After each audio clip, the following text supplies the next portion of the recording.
Hello, Sagittarius. Welcome to your reading. I'm Empress Rose, and as always, these are very general readings. If you'd like a personal reading, you can contact me about that through email, and I'll give you the further instructions. You can also check your sun, moon, and rising. Well, this is probably your sun. So your moon, rising, and Venus signs for messages about other aspects of your life. Also, I want to let you know that these cards are thoroughly pre-shuffled and prepared and prayed over and all of that. So I like to do a very thorough job, and I'm pretty sure that would be boring to watch. So we're going to start with the Oracle of Mystical Moments deck for an intuitive start to this reading. All right, what have we for Sagittarius this week? Ooh, what messages Sagittarius have? It's useful for Sagittarius to know. Okay, we'll take these two. Oh my gosh. I just love this card so much. I watched Jane Eyre last night, and it was like, it kept reminding me of this card, just some of the flowers, one of the houses. Anyway, so this is House of Flowers. This is a home that is so full of love and life. You can almost smell this beautiful fragrance. You have companions down here. Maybe they're sisters that live together here. I always get a Emily Dickinson vibe from this card. I think it's because the women are dressed in white, and it's very oriented on a house that's sort of a little bit isolated on a hill. It's a higher vibration. I mean, we have this, it is up on a hill, it is higher. This is definitely talking about becoming comfortable with more of I don't know how to, like a higher perspective on life. And these women are climbing up this hill, they're walking up this hill to this isolated house. And sure, the house is plain on the outside, but look, it's just so full of love on the inside. So this also reminds me of something that might look very plain and ordinary on the outside, but is actually just really, really full of life. This house, this little 4-square house up on this hill, looks a little austere, but if you really got to know it, look what it has. If you had eyes to see, you could see that this austere place on the hill, this little monastic little house here, it's got these sisters or friends that live here, and it just looks so ordinary, but it's actually just burgeoning, just bursting forth with life and love, and maybe a little even sexual energy. I mean, flowers, I love them dearly, but they're sex organs, really. They're there to tantalize bees into having sex for them, so into reproduction. So I don't know why I never get that from this book card, but here I am. I get that from this card today. So, and then all around you is this shifting energy, change of seasons. You're very calm. Well, we've got both seasons changing around you. We've got spring and fall. There's just so much changing, and you're calm, and you're sitting here, you're watching these changes happen to you, happen around you. It's almost like she's changing clothes too. So something about her is very radically changing, but she's calm in the center of it. Everything around her is changing, including her clothes.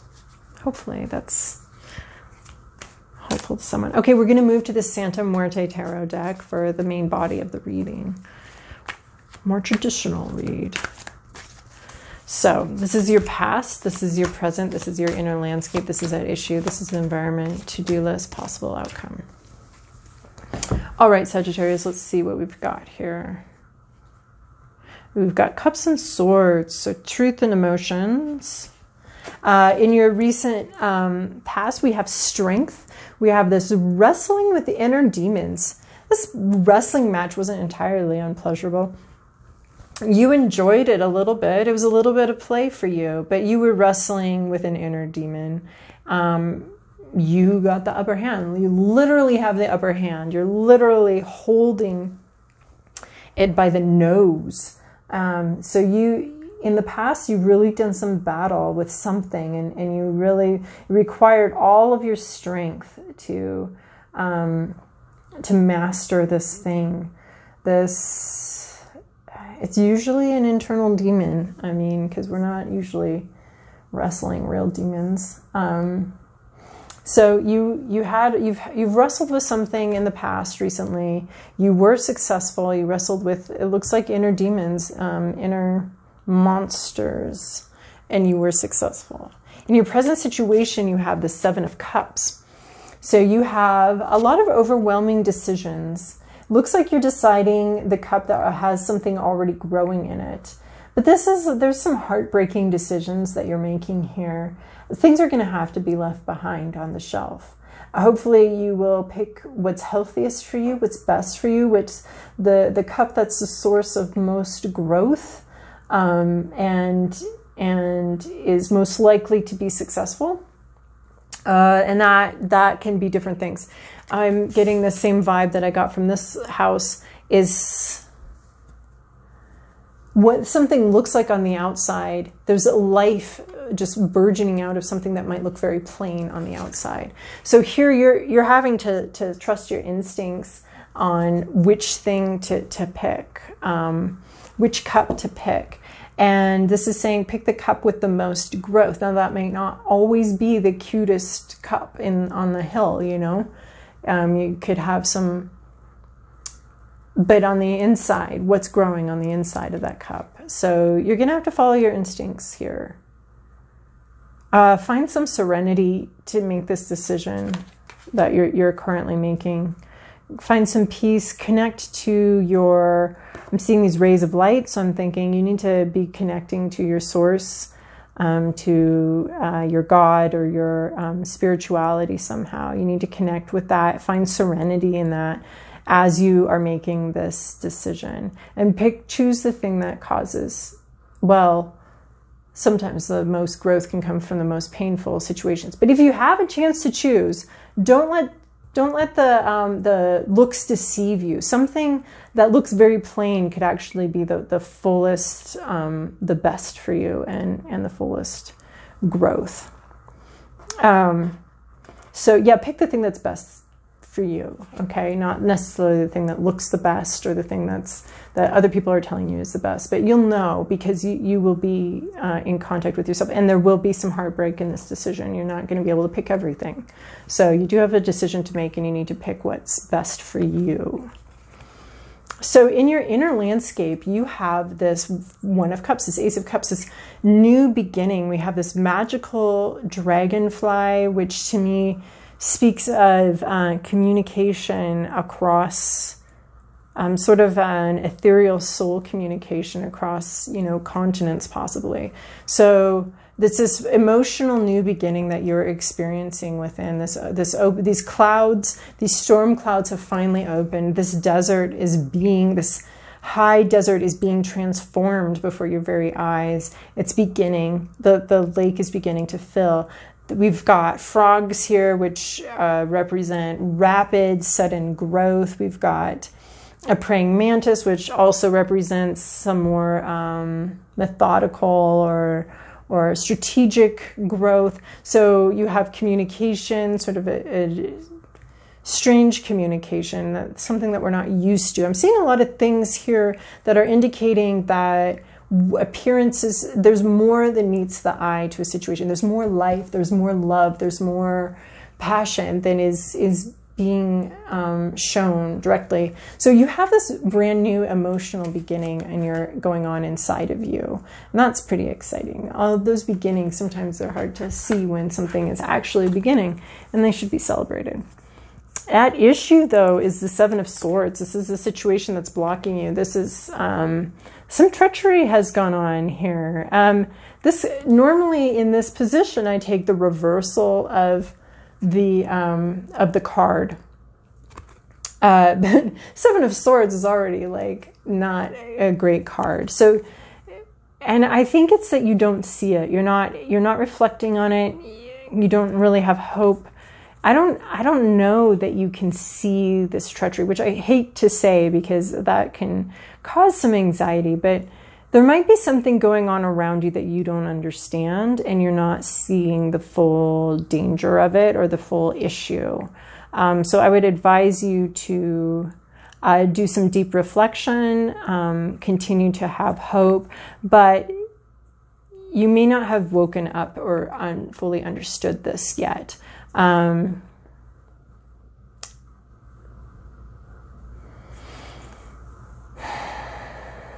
It could also be that there's conflict that needs to happen that hasn't happened and is just under the radar right now. There could be a situation of conflict, of dishonesty.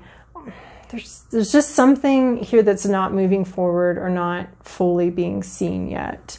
And I don't mean that, and I don't want to be scary, but I'm just saying, like,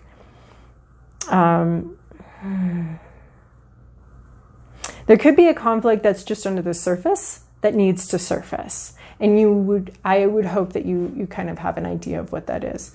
Conflict, disagreement.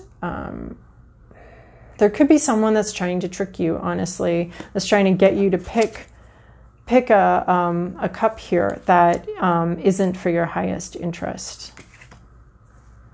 So that's why I'm really seeing you need to get in really internal here and really look at what's going to work for you. I mean, this house, you know, internally, it's this riot of flowers. So really get quiet and follow your intuition, not anybody else's, or not someone. If you're in a battle with someone, don't be trusting them, and don't trust that someone else has your best interests at heart. You need to trust that yourself and to find that place in yourself.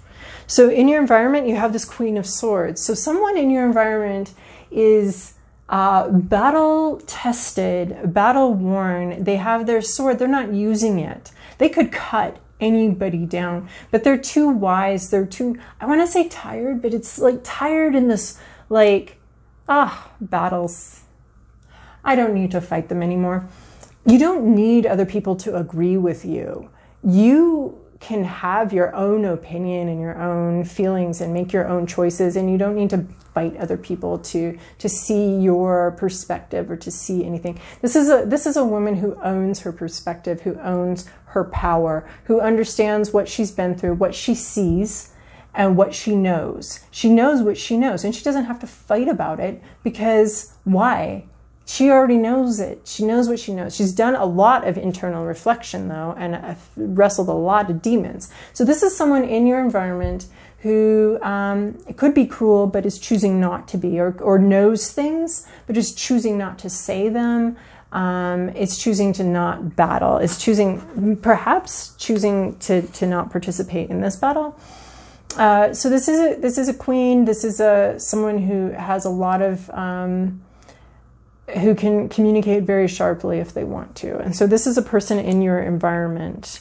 Your to-do list is the Judgment card, which always sounds so scary, but it's not. This is a return of something. This is something's been done, and something's been committed, something's been said, something's been acted on, and this is the results coming back. This is the return of, we're returning to a previous decision, we're returning to a previous situation, and we're getting our results. So this shows a resurrection of an old issue. It's usually a pretty happy time, but results are mixed here. The crowd that's assembled around this resurrecting child, some seem very concerned, some seem proud, some seem happy. We have this divinely guided timing. We have this message really that's coming back to you, that's coming towards you, or maybe that you need to send, because this is in your to-do list. So maybe you need to send a message. Maybe you need to go back to something in your past, a previous decision that you've made. One of my favorite quotes is, I dreamt of a past that releases its prisoners. So maybe there's something in the past that you need to allow to release you, or you need to release, or you need to say something about something that happened in the past. So this is something in the past. This is your to-do list. So it's to go. There's some sort of return going on here. There's some sort of, you're returning to something. You have a message. You are resurrecting something. This is saying it's time to go back to a previous decision and consider it and rethink it.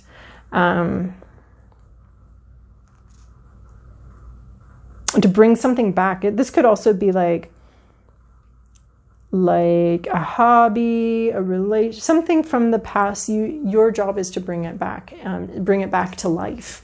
You are to raise the dead here. You're to revisit a past situation, which typically seems like a bad idea to go to the past, but sometimes we need to go back there, both to see how far we've come and to deal with some unfinished business, and to say something that needed to be said. So in a possible outcome, though, is this Two of Swords. This is a need to cut something out, but not being able to, you know your scissors is defective. You know that on some level. This is sort of the denial card. So one of the things this is cautioning you to look out for is some sort of sense of denial. I mean, this Queen of Swords, she can cut shit out. This scissors is put together wrong. And it's in your mind. There's something in your mind that is not, it's saying be careful, because there's something in your mind that's going to have you thinking you're stuck when you're not stuck, thinking that you can't make the decision that works best for you, thinking that you can't handle this demon, thinking that you can't handle these changes. And this is saying this is a stuck situation where you could change the situation, but you're not. You're blocking yourself. So this is a possible outcome that we're looking at. This is a warning, I believe, from the tarot that possibly your greatest frustration in the future could be your own self and your own denial. This is a denial card to me, or your own inability to take action, your procrastination of putting the scissors together right and cutting out what needs to be cut out. So it looks to me like you've got some really some decisions you have to make, and you may not be ready to make them yet.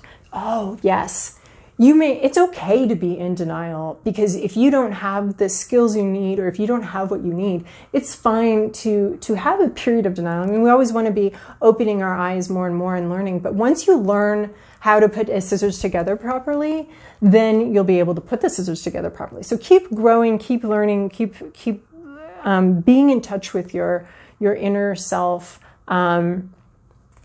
As things change around you, you will get to the point, if you keep growing and keep learning and keep milking every situation for everything you can get out of it, learning-wise, you'll eventually come to the point where one of the things you stumble upon is a way to put the scissors together correctly. So is a way to change how you think about something and put it together correctly. So this is saying, you might have to be in a stagnant place for a while as you figure out what you need to do, as you figure out how to, look up YouTube videos about how to put a scissors together correctly, that kind of thing.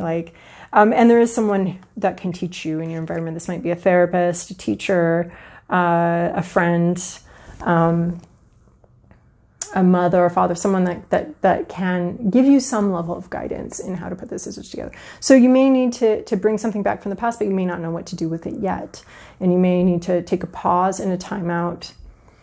But what the tarot wants to remind you of is you can put the scissors together properly. You may not be in a position where you can right now. You not be able to right now, but eventually you will, because this scissors is a promise.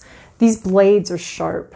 Once they get put together properly, you will be able to cut it out. So it's a promise that you will get there, that you will wake up from what you need to wake up from. So don't worry about it. Just keep growing, keep connecting with your feelings, your emotions, keep wrestling your inner demons. Understand that things that look ordinary can actually be very extraordinary. And you'll figure it out even if you come to a situation in which you don't know what to do and you don't feel like you have good options. You'll eventually find the good options. And there's a promise in this card. We have the sharp blades. They're here.